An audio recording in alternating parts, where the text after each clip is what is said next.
So I'm Ben Jackson. I'm an orthopedic surgeon and expert in minimally invasive bunion surgery. So really it was my patients. So I care a lot about my patients and really how they do. So we followed folks for a long time and see how they do. What I found was there was a higher rate than I wanted of complications after traditional bunion surgeries. The main complications I saw were not healing of the bones, also recurrence of the bunion, and then pain after surgery. Because of that, I was inspired to seek different possible treatment.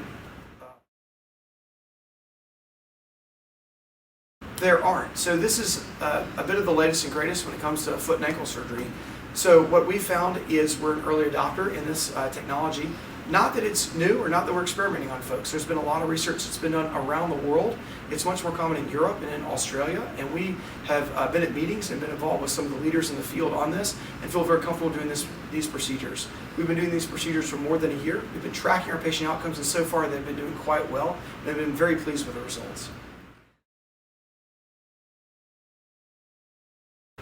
So that's a great question. So a bunion is a prominence of the inside of the big toe. So often they can be painful, and that's really what drives folks to come see us. They are more common in women than men, but we don't really know what causes them. If you read on the internet, you'll see a lot of different reasons for it. Many people will say it's shoe wear that causes it, but we really can't prove that. There's been some research done even in folks that have never worn shoes their entire life, and they still get bunions too. We believe that shoe wear contributes to it. We also believe there's a familial component to it as well.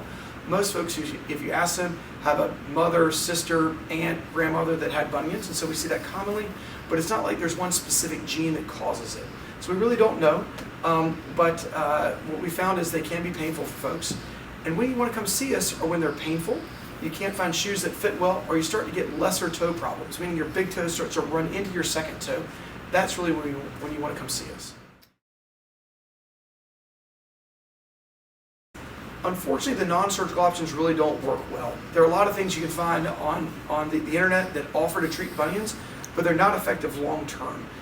There are some things that can be effective in helping to mitigate the bunion, but really don't cure or solve the problem.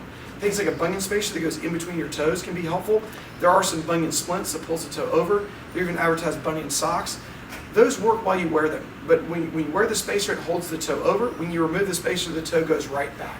So unfortunately, the only solution for this problem that will cure it or solve the problem is surgery.